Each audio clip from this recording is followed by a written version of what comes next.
Okay. I think we're recording. I think we're good. Okay. So, teachers in the US are experiencing burnout faster than any other profession. They're 40% more likely to experience burnout than healthcare workers, 20% more likely than office workers, and 30% more likely than farmers in the military, according to an article by Peck. Teachers are underpaid, undersupported, and overtasked. I am studying at EMU. I am a comprehensive 3rd through 6th grade elementary teaching major.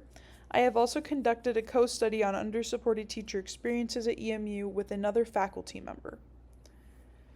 The reason this is important is because teachers need to be made aware of issues in the profession, they need to gain support from teachers and non-teachers alike, and they need to have proper training to combat these issues. So what are some of the struggles in the education workforce? In the US, we are frequently losing teachers because of burnout. Teachers feel undersupported by parents and administration. According to an article from the New York Times, teachers are being fired for attending diverse events off campus on their own free time.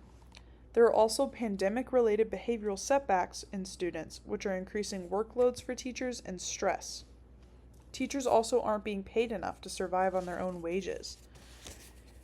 In a study by the New York Times, the starting salary for a teacher with a master's degree was $39,000 in Colorado in 2022, which also versed the $60,000 you would make in Washington. The average cost of a living for a family of 3 in the US currently is $82,280 annually, according to an article by Phil Sheridan. We also face physical and verbal violence, which also causes mental health struggles. And teachers put their lives in danger every day just by coming into work. This was not the case when many educators started in the field. In a quote by the New York Times article for school shootings, while school shootings are still statistically rare, in recent years the number of occurrences has gone up significantly. It's not just educators' lives they need to worry about, they also need to think about their students. Most educators are expected to put 30-some students before their own lives, often risking their own lives. And that's not just what they have to think about. They also have their own families. Some teachers have students in the school that are their children. Some people have spouses that teach it or work at schools. So they also have families to worry about, and usually their lives come last. In an interview conducted by Litanov for an Oxford shooting survivor, she says, "I just tried to focus on keeping my 35 students calm doing what we had to do. It wasn't until later, when I got home and all of my kids were safe, that I could break down." She also shares in this article that she had 2 students at the school, a student home sick, and she also had a spouse that was there as another teacher. So teachers are feeling very targeted and not in control. In an EPI quote, fully half of teachers reported not feeling a great deal of support or encouragement. 6 of 10 reported not feeling a lot of cooperative effort among staff members. 71.3% of teachers reported not having control or influence on selecting the content, topics, and skills they will be teaching in their classrooms. So this created a very negative experience for a lot of educators. However, there is a way we can prevent some of these issues, supporting our teaching staff and breaking the cycle of mental health issues and burnout. Teachers need livable wages, so how can we do this?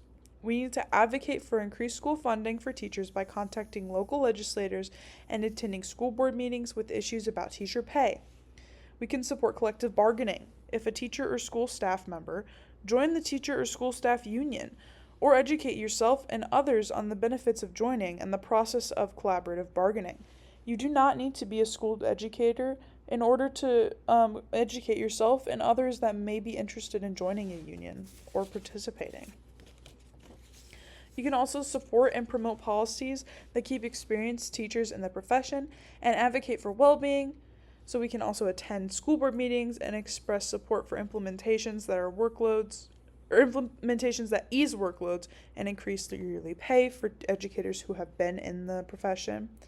And we can raise our mental health and physical well-being and increase feelings of support by increasing conversations on mental health acknowledgement. It's important to acknowledge that the issue is there in order to combat it. We also need prevention stuff in place. We can support staff wellness days and training implemented into prep days to help this. We can also support a healthy work-life balance for teachers. Teachers should not be expected to have to go out after their students all the time. They also have their own families and own lives to worry about. Increasing pay for teachers, or increasing training for teachers on issues like misbehavior, mental illness in students, children with disabilities, children in poverty and abusive or violent homes. A lot of teachers are feeling underprepared to deal with these issues, so increasing training on that might help a little bit. And then we need to also support their physical safety, and we need to prevent gun violence. And we can do this by supporting increased gun laws by calling local and state legislation. We can support laws that improve gun safety awareness. We can mandate mental health checks and knowledge checks for owners. We need to have gun safes and areas where these students cannot be getting a hold of other guns that they do not own. We can also attend school board meetings and suggest implementation of education for school staff and students on new violence, safety, and lockdown procedures. We need to change procedures based on the well-being of based on the changeability of school violence methods. We can also increase funding for school safety, including bulletproofing classrooms and hiding spots. We can add additive members of escape and emergency and preventative methods of guns in school buildings. And you are not helpless in this situation. School staff members' mental, physical, and emotional well-being are becoming increasingly at stake with workplace demands in present times. Issues like teachers' pay, behavioral and emotional issues, violence, support, and mental health issues are decreasing teacher retention in schools. We need to address legislation, training, and support on local and state levels to increase teacher retention and well-being. By calling legislators and attending school board meetings, we can advocate for gun laws, violence prevention, increases in teacher pay, mental and physical well-being, and proper training for student behaviors and emergencies. Together, we will make the teaching profession a more accepting and inviting profession for future educators all across the country. Thank you for joining me for this speech today. I really enjoyed having you, and I hope you enjoyed my speech.